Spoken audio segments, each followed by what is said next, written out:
Woohoo! Welcome back to Tokyo.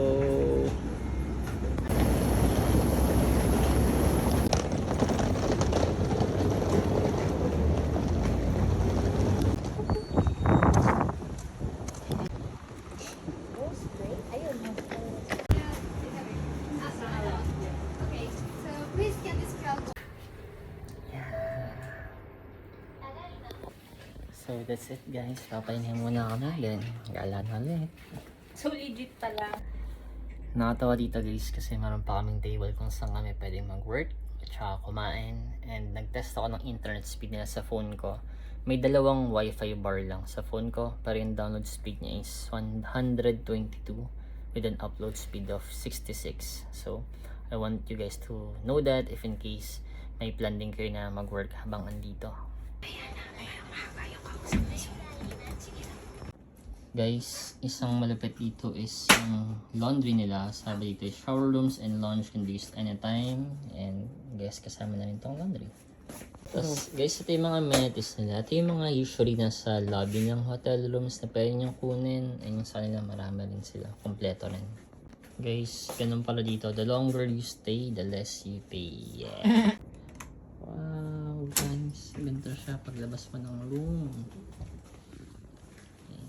May ibang rooms. Nakagad siya.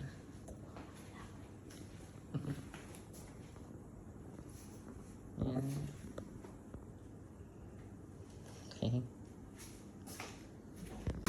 Tapos guys, dito lang yung toilet niya. Katapat lang ng kwarto namin.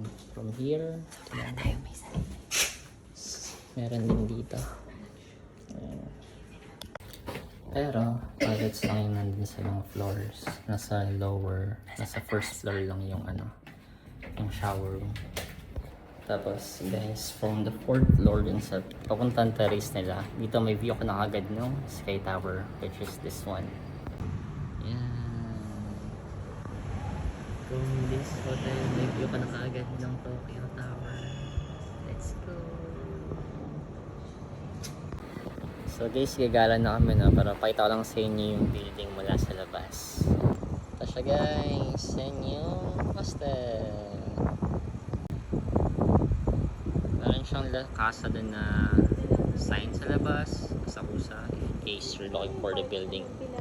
So guys, meron silang free amenities. Shared lang yung mga CR sa kanya per floor. Then yung shower room sa first floor lang meron. Meron din silang washing machine, pero hindi siya for free. It's 500 yen for washing and for drying. Yan. Tapos yung terrace nila, yung roof terrace, yung gate para doon, they keep it closed kasi nagkaroon siguro sila ng mga noise complaints daw before from the neighbors. Siguro kasi mga guests nag-iingay. So, they just kept it closed. Unless lang siguro may mga events. Kasi meron din nung parang notes about reservations for the roof terrace. Then yung mismong lobby area, yung lounge, open daw siya 24/7. So pwede din kayo dong mag-init ng mga pagkain kasi may microwave oven, may oven toaster din. Tapos meron din sila mga coffee tsaka ibang condiments dun. So there. Ngayon naggagala na lang kami ngayong gabi kasi dito naman kami sa Asakusa area, and wow, I just saw Pagoda Tower.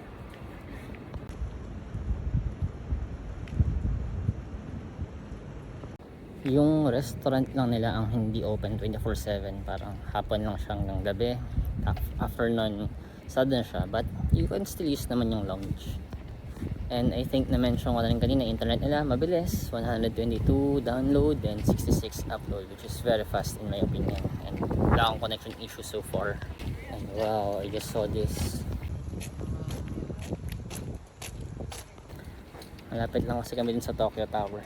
Ngayon lang yung Tokyo Tower. Yes.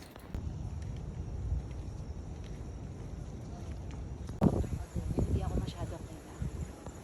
So guys, I think that's it. Sana nakatulong sa inyong video na to if in case you also want to book there. So hostel siya. So separate naman yung rooms niyo, no? Kanya-kanya kayong kwarto. Sadyang magkaka-share lang kayo sa CR. Yan. And sa shower rooms. Okay, so yan, nasa labas siya ng kwarto. So thank you so much guys for watching. See you soon. Bye.